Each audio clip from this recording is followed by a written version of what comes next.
Hey everyone, and welcome to our channel. In this video, we will be comparing two popular microphones for recording vocals: the FIFINE Studio Condenser USB microphone and the HyperX SoloCast microphone. We'll evaluate them based on different categories and features. So without further ado, let's get started.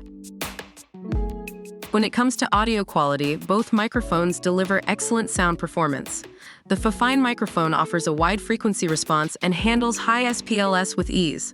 On the other hand, the HyperX SoloCast supports high-res 24-bit 96 kHz recording.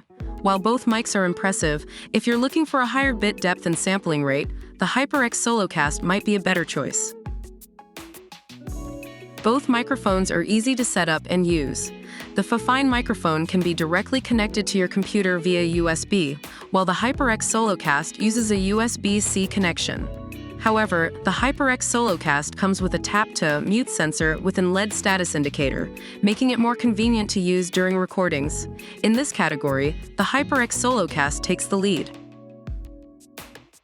The FIFINE microphone comes with a durable arm set and adjustable boom studio scissor arm stand, making it suitable for use in a home studio or for voice chat. On the other hand, the HyperX SoloCast has a flexible, adjustable stand and a built-in mount adapter, which allows it to fit most mic stands or boom arms.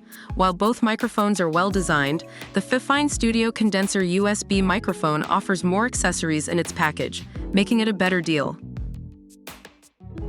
The FIFINE Studio Condenser USB microphone is priced at $49, while the HyperX SoloCast microphone costs $119.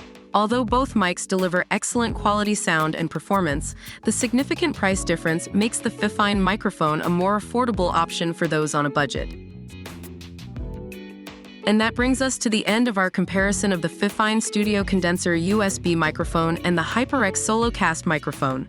Both microphones are great choices for recording vocals, but depending on your needs, one might be a better fit for you than the other. Thanks for watching. Don't forget to hit that like button, comment down below which microphone you think is better, and make sure to subscribe to our channel for more videos like this.